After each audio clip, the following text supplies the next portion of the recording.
Welcome to the Financial Freedom Fighter podcast. This is the premiere episode.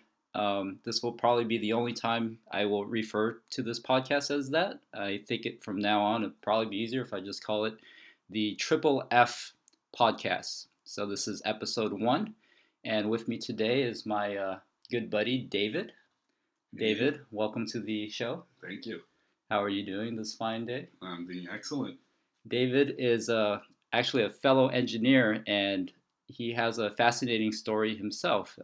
We actually both work in high tech in Silicon Valley, so when we first met, we kind of realized we had a lot in common. I guess the most common bridge was the fact that we're both chasing early financial independence. So, we quickly became friends, and actually, he's also a real estate investor. So over the past year, we've kind of looked at a lot of the same deals, That's and right. we actually have a lot of the same connections. And sometimes when I find something interesting, I refer it his way. So with the podcast, I thought it would be a neat idea to bring on guests and just to have them share their own viewpoint. I obviously share my own stories on the blog, and I write about those frequently. But it would be useful, I think, for readers and listeners to hear somebody else's take. And like I mentioned, David has a very fascinating story. So let's get started with today's show. Mhm. So, David, how did you first get interested in this whole early FI thing? Oh, first of all, I'm flattered. Thank you, Jay. This is like the one of hopefully many, many, many, many episodes in the podcast series.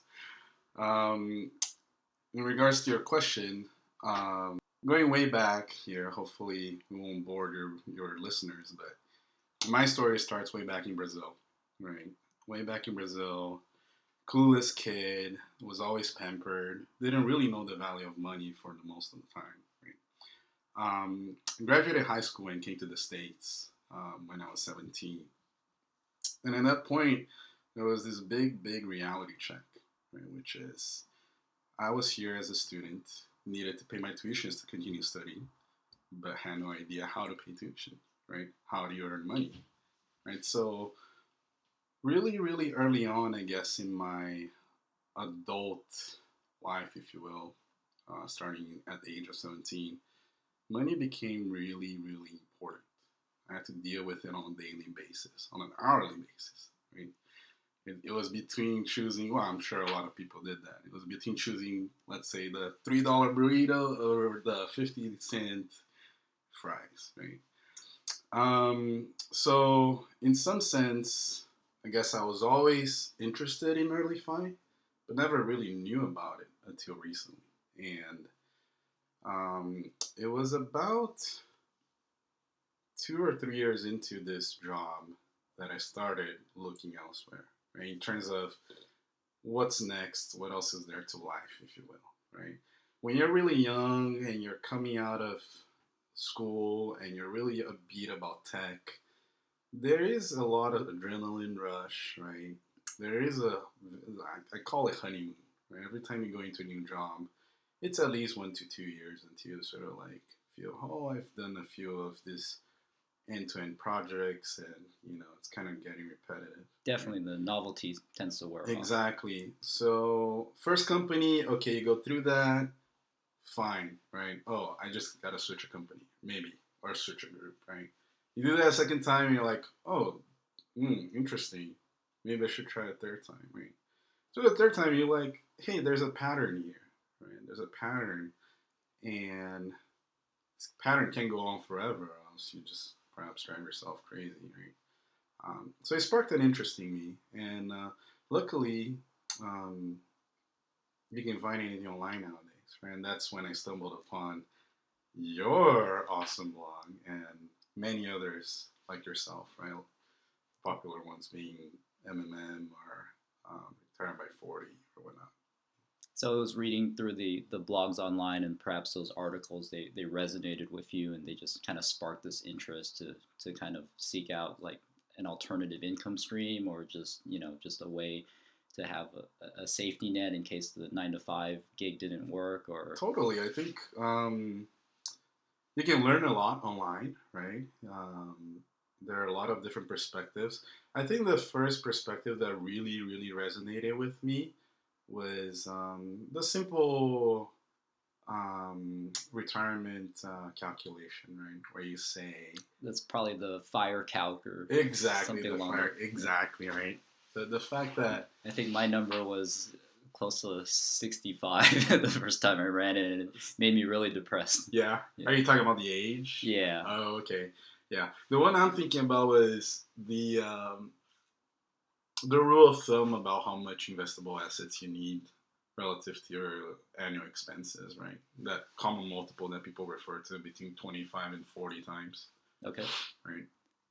Um, yeah, that just, I thought it was really interesting that you could quantify your freedom in some sense like that. So once you had the number computed, and it's staring at you in the face, what was your first step of action to get started, to get the ball rolling?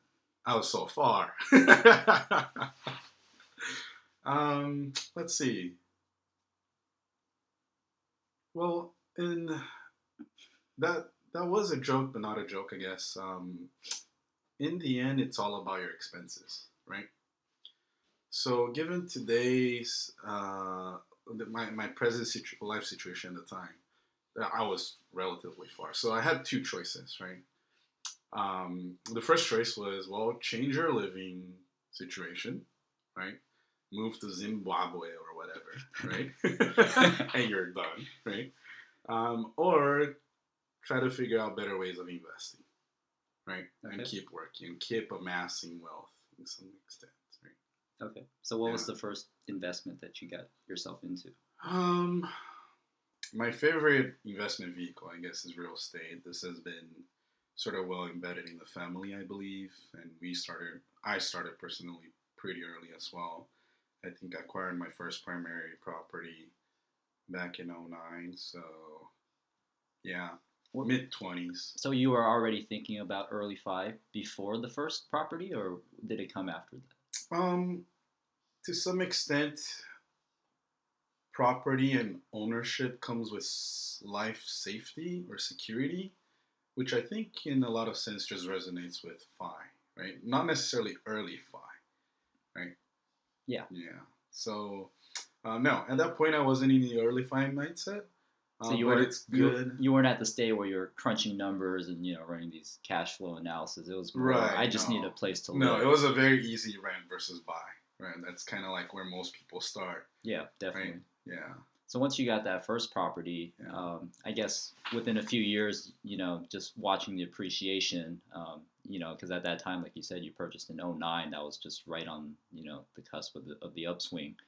Um, how did you proceed after the first acquisition? Was it, you watched the appreciation and you're like, wow, I'm actually, building a lot of equity doing this? Or was it, just from working, you kind of realize I need some cash flow to complement my salary? Or what triggered, for you in your mind, like where I need to go out and The next acquire property. more properties? Yeah, in my cases, it was actually a draw move that triggered us to look at a new property. So you pointed out appreciation there, and that's nice, right? But at the time, I had also seen the flip side of appreciation, which is depreciation, if you will, right?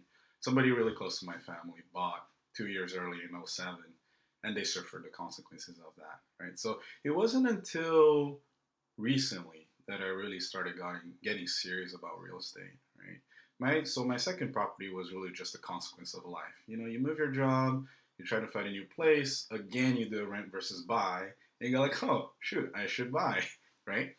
Then the moment you decide that and you identify your new property, you go like, okay, first property, should I sell or rent, right? Do the same calculation, and that's when things got really interesting. So what happened with your first property? Did you end up selling or did you convert it into a rental? Yeah, we converted into a rental. So the cash flow numbers worked out for you? So at the time, it was pretty much break even. I think the day we moved out, and that was great. It was break even with some positive margin, and that really put us to rest. Right? I was like, well, our expectations as investors were pretty low at that point. Right? It was like doesn't bleed, and we're at least paying principal down, and the market seems to be doing okay. why not keep it? What the heck, right? Yeah. Yeah, so pretty accidental landlords, if you will. But we can't complain, for the little amount of brain that we put into it, things have turned out pretty decent. So let's see. Present day, we have a few properties right now in California. They are supposedly appreciation, long-term buy and holds, right? We're trying to keep these things until we die, hopefully, if we can.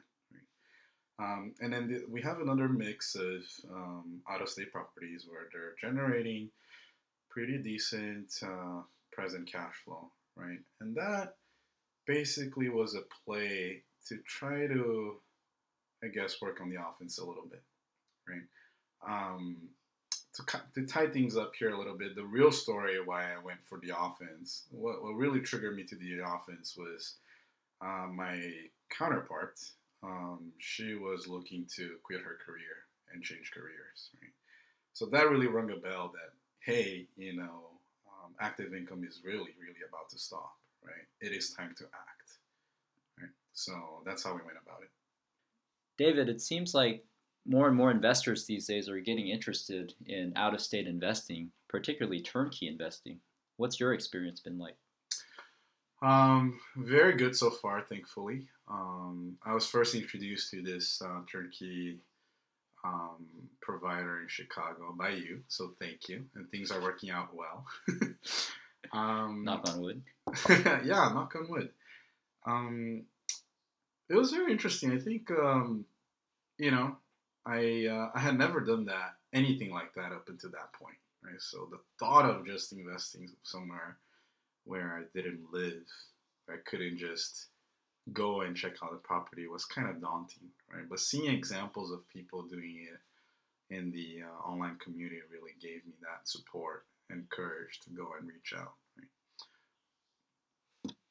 So what did you do in terms of due diligence, and what kind of advice would you give to listeners on, if somebody else is listening and they're also interested in out of state Mm-hmm. investing, just what are some of the things they should watch out for, and how should they be proactive, and make sure they dot their i's, cross their t's, just to make sure that they're getting into a good deal, and that they're not going to be surprised later.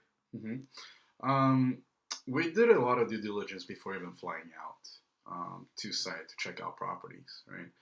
Um, as most people know, what really makes or break in some extent your investments out of state is your partner there, right? It is the provider. The boots on the ground. The boots on the ground, exactly. So I think from the time we were introduced to the provider, it was about 2 months of back and forth conversations, making sure we were all comfortable with with the product, with the mindset, with the long term goals.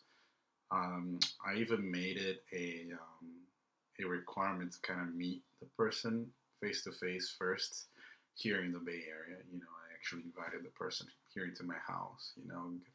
And it was nice. It was nice. It was nice to have a very frank conversation. No pressure added So before actually engaging into higher commitments of like flying out. So prior to meeting the actual seller, you were doing your homework. What did that consist of? Was it kind of doing online Google searches, researching the neighborhoods and the schools and kind of the employment and those kind of things, or Absolutely, yeah. I try looking at everything, if you will. what would you say were your best resources? Um, I definitely liked getting performers first. That kind of sets you up the basis of what regions the certain provider is really, really working on, right? A lot of times the provider will come out and just highlight, oh, like blah state or blah city is great, right? You don't really, really know what neighborhoods they're working with, right? So that was first. I started from there, getting addresses, getting actual numbers, trying to fact check those numbers, fact check those regions, right? What kind of tools did you use to do your fact checking? Um, I think they were fairly rudimentary, actually. Obviously, I use Zillow and Redfin a lot to look at comps, right? Get an idea of how the market's doing right now and hopefully even historically. I also used a little bit of city data, I guess, to get an idea of how the city stats were doing. Google Street View is amazing. I really like that and appreciate the fact that you can try to get a feel. It's kind of the virtual reality thing, right? You kind of get a feel for of the region You're kind where of driving properties are. around block by Exactly. block, and Yeah, exactly. Without having the higher commitment of the time and cost that it takes to be there, right?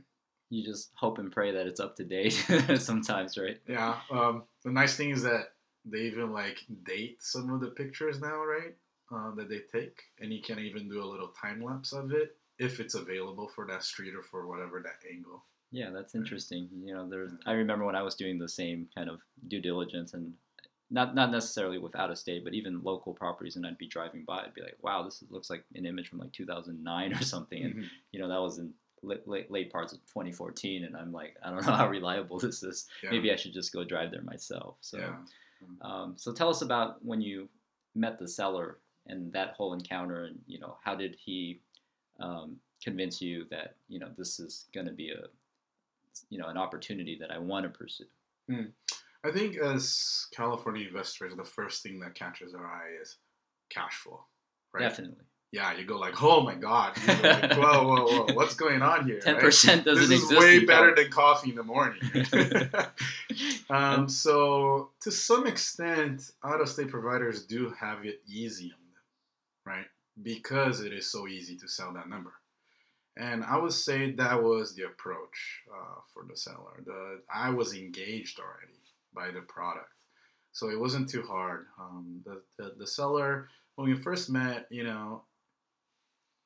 was professional. He was courteous. He appeared to be honest. Right. He would field my questions with a very good attitude. Right. Like as a sort of newbie investor, if you will, right? My biggest fear is to get, I don't know, chipped, right? of So course. you kind of bias yourself on the opposite extreme side of things where you're extra diligent, you're extra concerned, right? You try to poke every single hole that you can. Right. And when a seller reacts with a polite attitude and understanding mentality, it kind of brings your walls down a little bit. exactly, right? Yeah, So that's kind of how it went down. from that encounter, was there anything you kind of wish you would have done differently, or were there any questions that you kind of, if you could go back, you would have asked? No, I think so far it's been great. It's a great learning opportunity. With So from the encounter, there weren't any red flags that got raised. no, not with this particular provider. And Now we've been to other providers, and there are now, definitely red flags that we've yes, seen. and you're used to the process now, so it's become a lot easier. Yeah, you could say that. Although we're still fairly inexperienced, if you will. We've talked to maybe 3 or 4 providers. That's it, in 3 or 4 different states. And so far, those providers haven't kind of crossed your checklist as well as the first encounter with the turnkey from Chicago. Or? Yeah, not yet. Yeah. So you're still looking. I am still looking. Yeah. I'm always trying to get educated about different markets, right? So how long from after you met with the seller from Chicago before you actually flew out there and took a look at the property? Oh, it was fairly soon actually. I think one of the reasons the seller maybe even committed to come over and talk to me was the fact that I was already dangling the carrot that I had booked a ticket out there, right? And by no means I was just dangling. I think I had actually booked a ticket, So But as a condition of me actually fulfilling that trip, we kind of agreed to meet in person and just get to know each other better. So you were already very serious about this as a prospect enough anyway to fly out there. I guess I was motivated enough at the time to start multiple initiatives at the same time, right?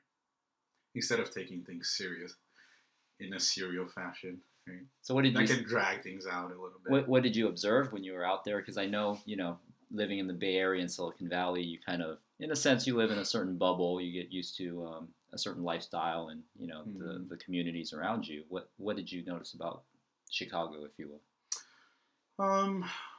Chicago, the metropolitan area is actually no different than other big cities. Like it was great, right?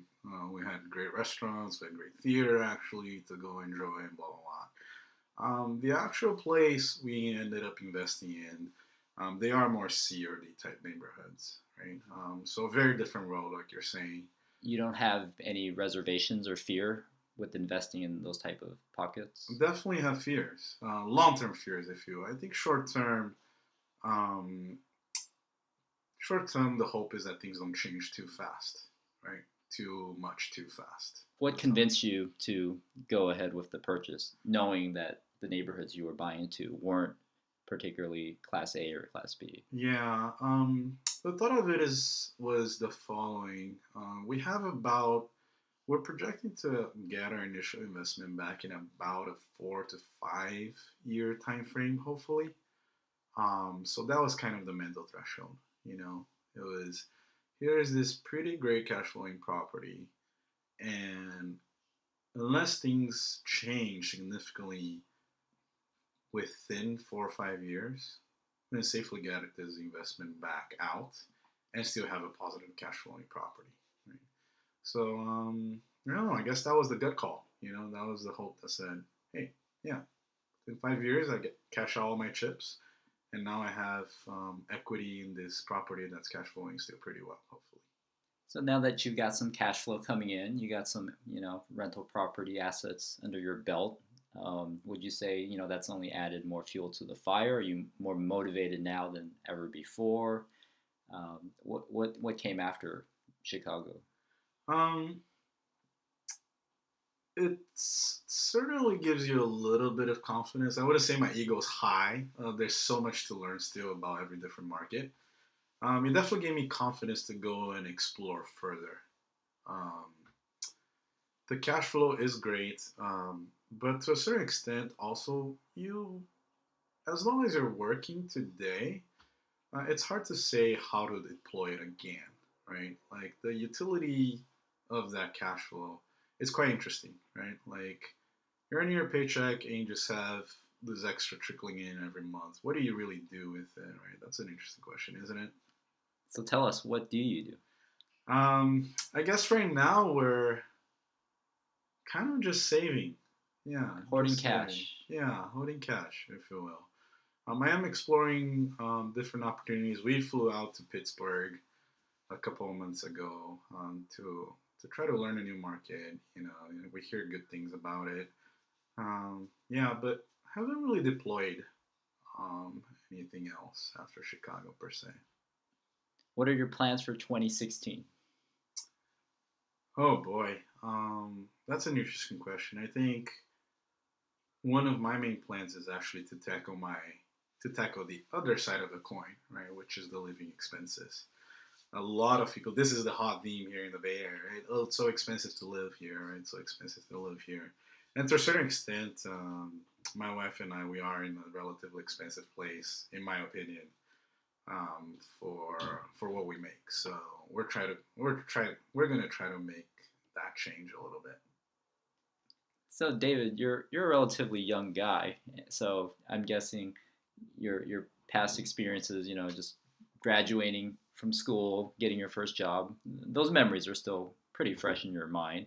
Well, what advice would you give to somebody who's just starting out? Maybe they're done with school, grad school, and they're in the Silicon Valley. Like you said, it's a very expensive place to be. What kind of advice would you give to the listeners who don't have the benefit of basically minimizing expenses as much as possible because just to pay rent is half their paycheck, and then with everything else that goes on in everyday life, is the expenses add up very quickly. Mm-hmm. Um, I think as far as investment, passive investment or like active income goes, I would say to a fresh grad, definitely focus on your career.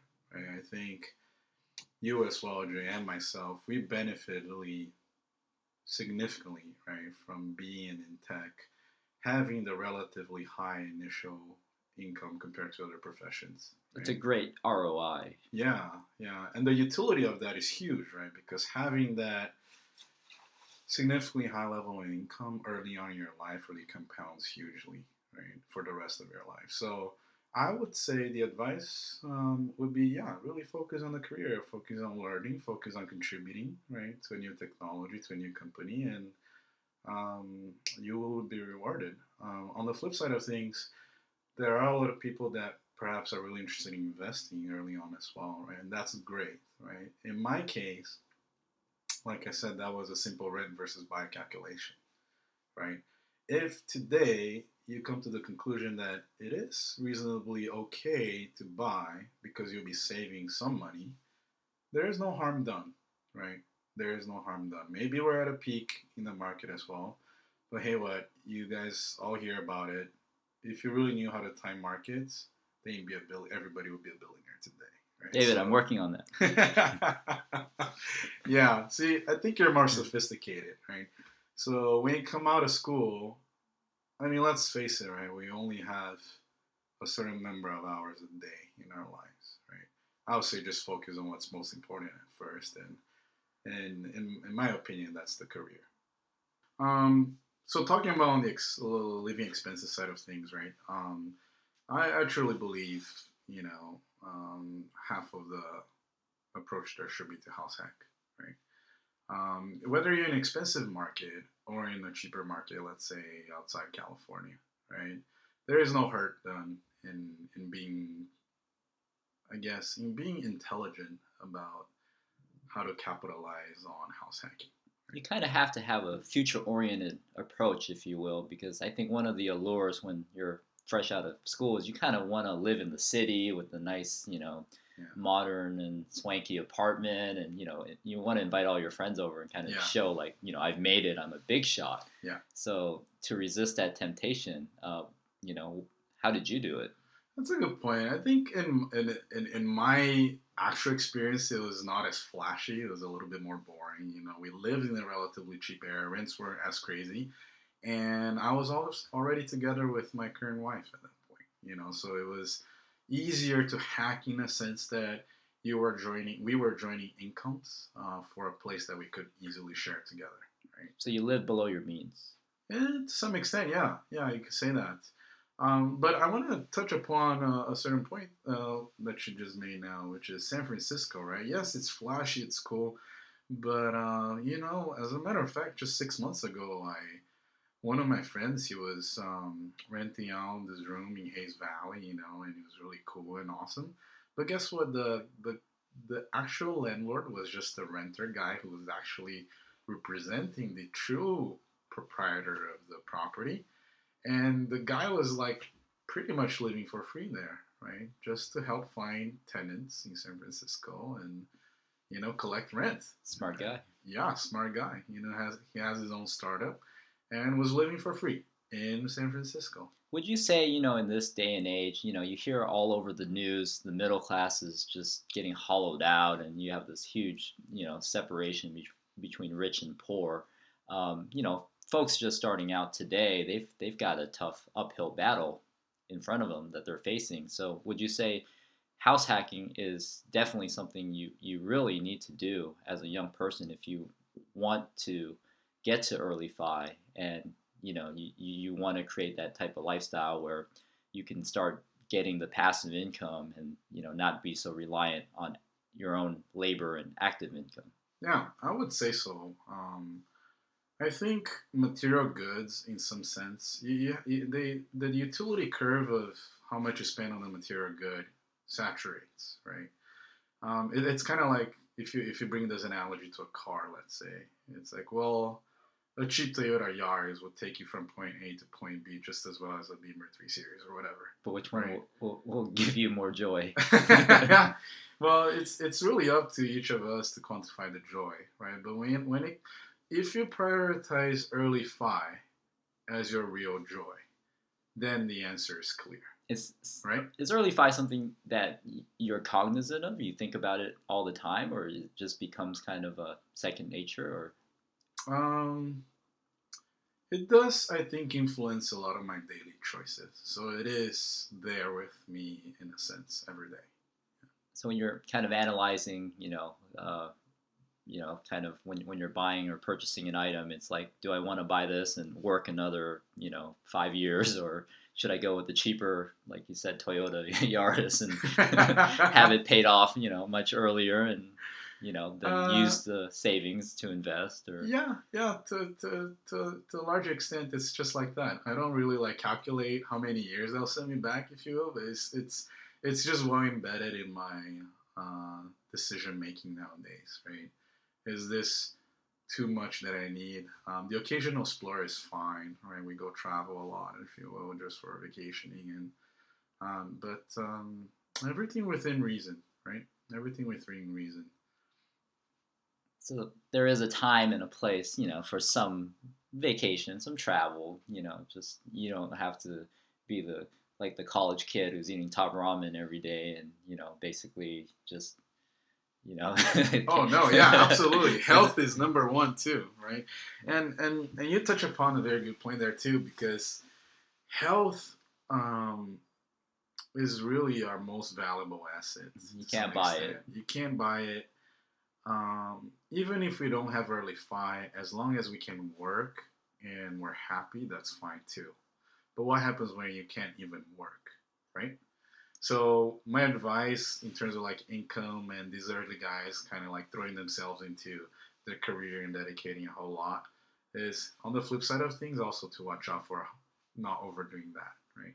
How did you handle it yourself where, when you're working in high tech, they like to call it the rat race in many Mm, senses it is. It's a never yeah, ending cycle. How did yeah, you not burn out or, did you learn along the ways like I really have to pace myself because I know from my own personal experience, I mean, I was kind of just this type A go-getter and I burned myself out really early on. I didn't know that, that would actually happen to me. But mm, as the years go on, you're kind of like learning as you go because in school you always had like semesters and they would end and you'd have some time off to kind of recharge the batteries, but you don't get that benefit in high tech. yeah. You really don't. Luckily, I think my first two companies they were um, a little bit more normal in the sense that they weren't as crazy in terms of hours or requirements or group cultures, right? So I was, in to a certain extent, shielded. Really comes down to nobody's ever gonna tell you to work less, at least at your work, right? People are always gonna try to inspire you, or let's say if you're really that type A or gung ho, you're putting crazy hours, people are gonna try to admire you for that, right? It's a good thing, right? And I think it's kind of well embedded in our work culture that is a good thing, and we're supposed to admire that. The flip side of it is you have to listen to your body. Right? I think that's the most important thing. Right? Definitely. Um, we, I think, a lot of the younger folks we never really learned how to say no or to set our own boundaries, right? It was always more, more, more, better, better grades, whatever, better extracurricular stuff And you're trying all to the make time, these good right? first impressions when you're first joining like high tech is very senior, you work with a lot of older folks. When you're this new kid, you want to make a good impression, Yeah, you want to show your coworkers that you're a team player, and unfortunately, kind of the consequence of that is you could overwork and push yourself beyond your limits. yeah, yeah. I must tell you that, like, even myself, I did burn out at some point. My vision was to some extent impaired for a while there. I had to be on eye drops for like a whole continuous stretch of 2 years. And that was really eye opening, right? You realize So it's not really worth jeopardizing long term health. I mean, in the end, it's a job. yeah, yeah, you have to set your boundaries, right? And something I've always struggled with was, hey, like, is it really good to set boundaries? But in the end, when you go through it, you realize that that is better for the long term of both parties involved, right? Not only the employee, but also the employer. If you're doing meaningful work and you're actually a high contributor to a certain organization, you're accumulating experience, you're accumulating intellectual property, you're accumulating a lot of set of skills that may not be as replaceable as you think, at least immediately. David, tell us about your best real estate deal. Oh man, I think the cool experience there was actually that you were somewhat involved with, right? It was my third property acquisition, or fourth property acquisition.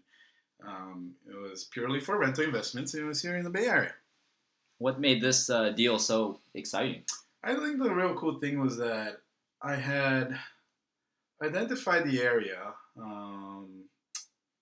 and the series of events that turned out that we're gonna go through. Like, it was just amazing. It was amazing. Do tell, sir. Do tell. All right. So I've been spotting this neighborhood for, let's say, a few months now, right? And I'm kind of familiar with it. I'm touting with the idea. All of a sudden, I go like, "Ooh, there's an open house there. That's cool. We can go check it out, right?"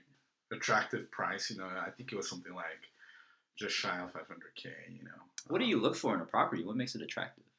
Location is number one. Then you think about how good this property is. I usually like to think of myself wanting to live there, right? And then obviously the numbers are really important too, right? So I had vetted through you guys, through you and some of our known acquaintances, the numbers. So it looked promising, right? So I was out eyeballing the neighborhood. So you're saying you were able to at least generate some positive cash flow, right? Yes. I like to complain a lot on the blog that it's so impossible to find cash flow in the Bay Area. You're saying with this particular deal, it was you were in the green Yeah, yeah. on day one. Day one, yes. With can I ask what the down payment? We ended up acquiring the property about 520K. Or your down payment percentage that you had to put in? Oh, we put 25, I think. So yeah, I think the property was listed just shy of 500K, 499 and whatnot. So I was like, oh, boom, green light. I'm interested. Let me go and check it out. So what I did was, I think for two consecutive weekends that the property was on the market, I dropped by the property and talked to the seller's agent, and basically, kind of formed a good initial relationship. Right? I told him I was interested in acquiring the property, and I wouldn't mind working with him to acquire it. He kind of kept me in the loop of how things were going. It was very obvious after the second weekend of open house that the price point for that property had quickly gotten out of hand and out of my reach. Right? So it was a total seller's market and bidding wars and Exactly. all those Total stories seller's you hear. market. Every 2 hours that I got a new update from the seller's agent, it was like, "Oh man, it just went up by 20K." Like, I'm sorry, things are not looking pretty. Blah blah blah. Can you So, share with the listeners, what that type of market environment is? Because I know it's not like that everywhere. Across the country, there's certain these little niche markets where there's just this mania for buying property, whether it's from homeowners or investors like us. Just kind of what is it like to live through that? What do you see? What are the signs that it's things are getting out of hand and kind of crazy? well, as a buyer, it's horrible, right? I think the person who ends up taking the property in these multiple bid scenarios are the people who either they really, really, really want the property, right? So they're willing to stretch it, or they just really can't afford it. They're just People are tired of throwing cash around. they're just tired They're of losing. Exactly. For the 20 other people that are interested in this property, unfortunately, it's a losing game. It's a losing proposition for them, right? Because oftentimes, especially if you're, let's say, one of the top 3 or 5 bidders in the end, you're kind of just elevating the price and not going away with the date, right? So you just made the date more expensive. That's all. So you said this property was you heard from the agent it was getting bid up and it was like going 20K over listing at that point. I mean, when you hear that, how did that affect your strategy? Oh yeah, this and to be accurate here, the property was listed at 490 or something like that, and my threshold was somewhere around 530 or 550, right? And I checked out. I checked out when it was people were starting to talk about 570 in your 80s, right? So yep, what happened there from there was really interesting because I got a call from this buddy of mine, right, saying that a similar property off market was being offered in the same community, right, and this one wasn't actually going to be marketed So you found if I wanted it. a pocket listing. Yes, that's right, a pocket listing or an off-market listing, as I usually call it. Um, Now, the caveat there was that somebody else was given firsthand at that property. So that other investor was kind of pondering the idea. Um, Anyways, another week goes by, the first property that was in the market had gone and got bid up to about 590 or 600K. I was blown away by it. I couldn't chew it now. On a nice Wednesday or Friday morning, I got the message from my friend that said, "Hey, the other investor dropped out. Are you still interested?" Right? Um, and I said, "Heck yeah!" I jumped on it. Right? How I did you really jumped know? on How it. did you have the conviction, like, I have to act on this deal. It's like too good to let go. What are your thoughts? Yeah, it was. I really jumped on it because I really knew what was going on in the market. Right, that was the key. So you had done a Um, lot of homework in advance. You had studied kind of where the comps were selling, and exactly. Yeah, yeah. I not only knew how much the property in the market in that community was going for in the process of the bidding, but I was also in the loop on how other markets in less desirable areas had gone up and sort of in some sense caught up already to this nicer neighborhood. Right? So I think the overall message there was, and I'm not usually this active in the market, but when you are looking for deals, being out there and networking and spending time on any different areas around the region, it can really pay off. it goes a really long ways because, like you mentioned, you were trying to work with this other agent, and you were looking at this property. That particular property gets bid up, and you know that it's more than you're willing to pay. But because you're so active and you're forming all these connections and leads, or actually you get these lead generations because you're just kind of putting your hand in all these different pots, and you know you never know what will turn out or Yeah, turn up. yeah, that's right. Real estate is like so human driven, right? So that's sort of the part where if you're just sitting behind the Redfin or a computer terminal, you're never really the intel is never really gonna any worthwhile intel is never gonna fall on your lap that So how did you close the pocket listing deal, and what were the terms? way. So I was very clear with the seller that I was adamant about closing it, right?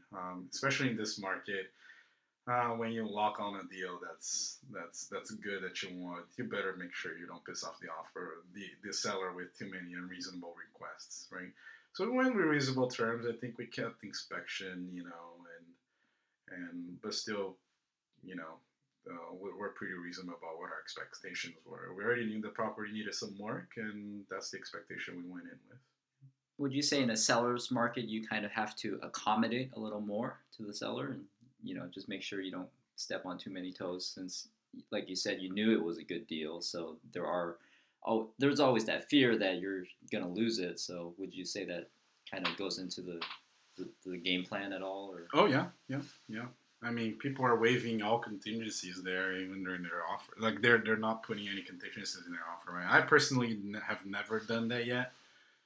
So in some sense, I'm not as extreme as some other buyers. So you keep some contingencies. Yes, I do. You mind sharing which ones? I typically keep inspection and financing. Actually, But the appraisal, you're like, I know I'm getting a good deal. I don't need to worry about it not appraising, right? right? Yeah. Okay, great. So you closed the deal. Numbers look good. You got some cash flow. Oh, geez. I mean, the cash flow was good. That was kind of the second part of the story, right? But the closing was really cool, right? Because the first property actually, it turned out that the first winning bidder of the first property, right around 580 or 590, had fallen out of the race for some whatever reason. So another week goes by, and the seller agent called me and says, "David, are you interested in this property?" I said, "I don't know, no." But he goes like, "Well, I got something really exciting to tell you. They're closing for 630." $630,000. That's right. And how much did you close your property for? 520. $520,000. Yep. And you knew this the day you went into closing. Yeah. I knew this even during inspection, I guess, if you will. So it was really, really ideal to have that, I guess, mental data point, right? Instant equity. Yep. That must be a great feeling. Oh, yeah. I hope it happens every single time I buy. Don't we all? Yeah. David, any last words you would like to share with listeners? No. Well, thank you for your time. Thanks, Jay. Keep up the good work.